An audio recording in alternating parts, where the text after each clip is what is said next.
Hey everybody, I'm Dave with Growing the Home Garden. Today I'm sharing with you a video that I've taken over the last week to 10 days or so on saving tomato seeds using the fermentation method. Now this is a very viable method that you can use to help clean and get rid of a lot of those things that prevent the seeds from germinating. They've got growth inhibitors that they start with. Now, whether or not this is the best method for tomato saving or not, I can't really say for sure. I actually like doing it a little bit easier and just collecting the seed as I use them. And I mentioned a little bit about that at the end of the video too. But in this video, you can see this method. It's not hard to do. It just takes a little bit of time and effort. And it might be a good way to get a whole lot of seed all cleaned at the same time. So if you're doing massive amounts of seed, like you're saving a ton from your garden to give away as presents for Christmas, or maybe you've got a little seed business that you're running on the side, this is a very good way to do a lot of your tomato seeds. If you have any questions, drop them in the comments. And don't forget to like and subscribe on this video if it was helpful to you. And here is an Amish paste tomato that is in pretty bad shape. It's already rotted somewhat on the vine. This is pretty much perfect to use for seed collecting at this point. Gives you a good use for something that you might have missed earlier in the season like I did. So I'm going to take this little tomato in a jar and I'm just going to pop it off of this stem and let it sit in the jar. And I'm going to fill that jar about halfway full with some water. Just like that. Now I'm going to cover it for right now. And I'm going to shake it up. It's going to be pretty gross.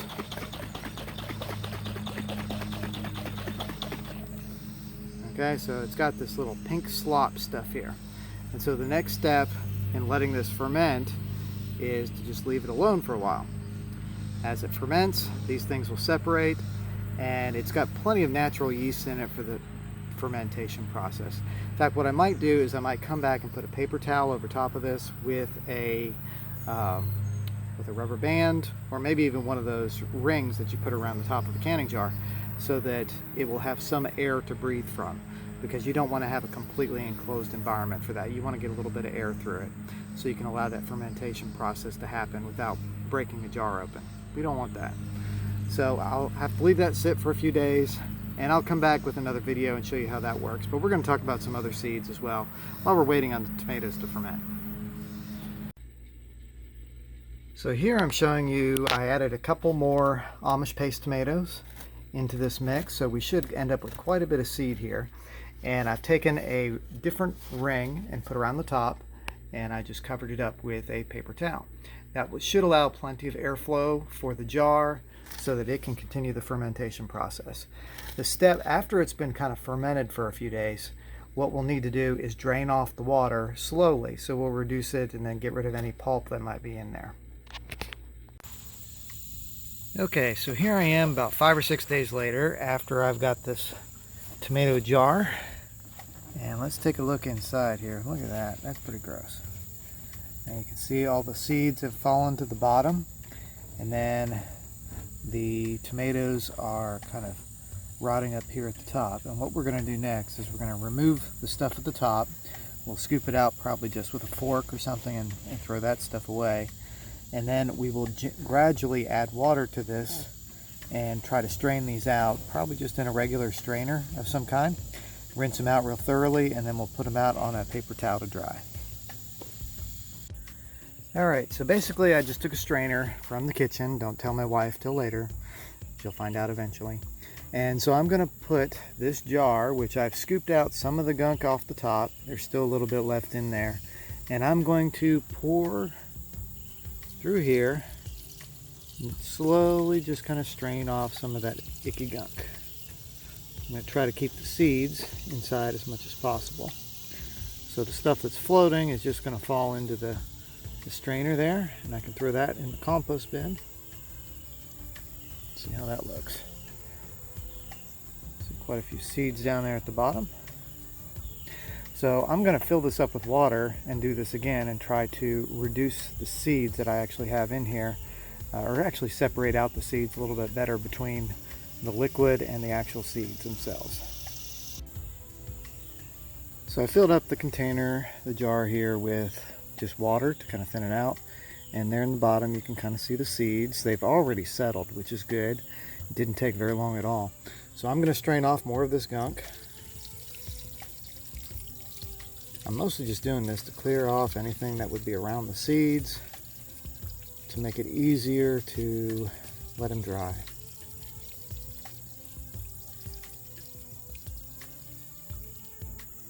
And this jar, the way it's actually a pretty good thing to use because it's got this lip. It's got a smaller opening here up at the top with its tapered end, which seems to be holding back a lot of the heavier material from here. So the stuff that's not floating isn't getting thrown away. See how it's just stopping that pile of seeds right up there toward the top? Just like that. And there's a whole bunch of seeds left in the bottom. Now these are, remember, Amish paste tomatoes. They're a really good one for making paste and sauce and things like that. But there's quite a few of them in there. So the next step, I'm probably just going to take this. I might do one more rinsing. Let's do that next. Let's do one more rinsing, make sure we got it all out.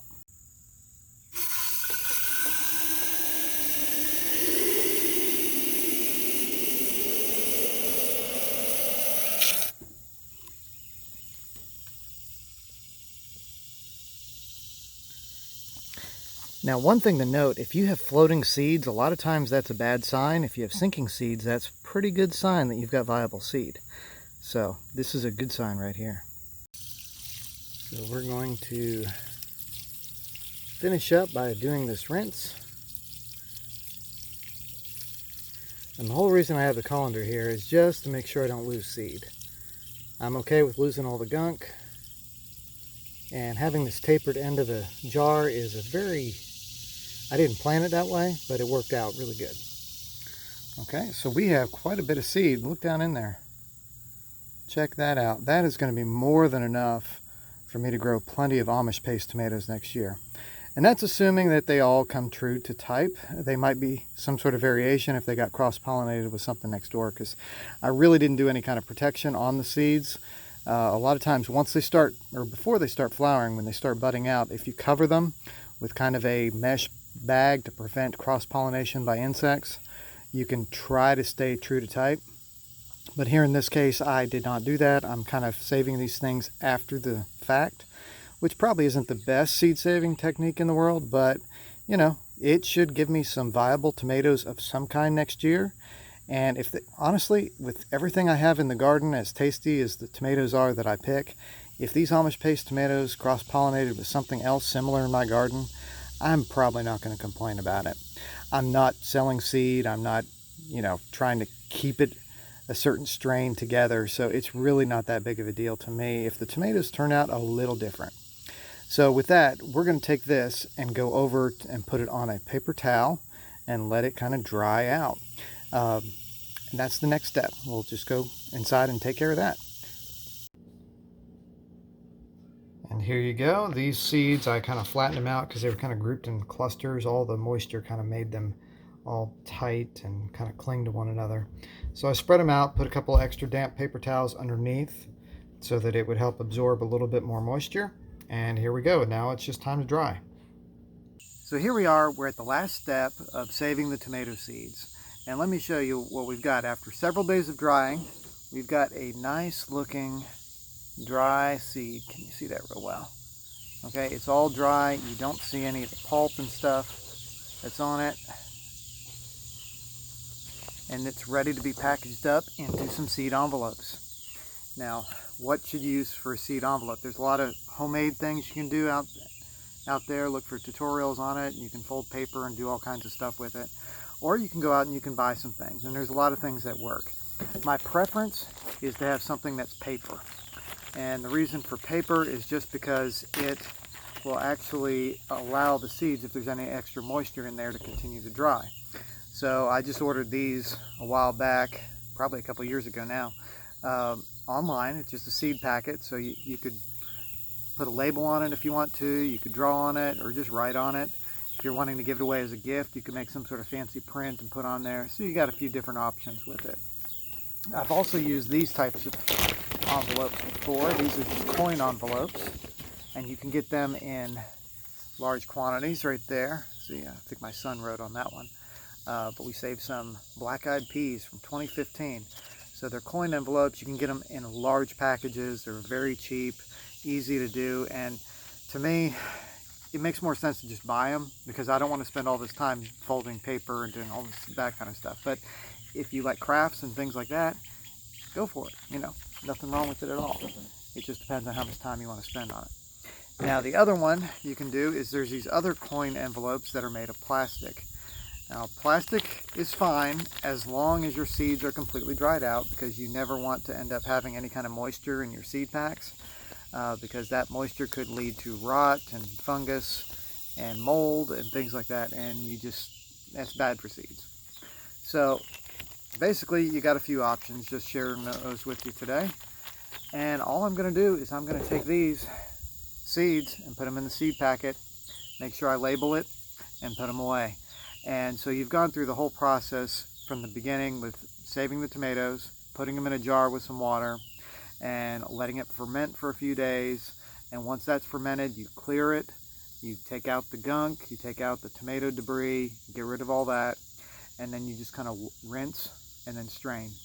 And once you've strained it, you dry it all out, and once it's all dried out, you pack it up and save it for when you're ready to start seeds next year. It's not a hard process. It does take a few days to go through and do this. It's a tiny bit more tedious than just saving the seed as you go. And I'm not 100% certain that this is the best way to do it. I think both ways will work for you. And in most of the time, I'm not going to do this method because it has some extra steps to it. It takes longer to get to it. And it's easier for me when I'm in the kitchen and I'm cooking with a tomato, cutting it up, and I have the leftover seeds just sitting there on the plate. I can take that, save it, let them dry, put them in a seed envelope, and they work just fine. So that's it in a nutshell on saving tomato seeds, and I hope this was useful for you. If it was, give me a like and hit the subscribe button so I can share more stuff with you down the road. Anyway, I'm Dave with Growing the Home Garden. Thanks for watching. I really appreciate it, and look forward to seeing you again.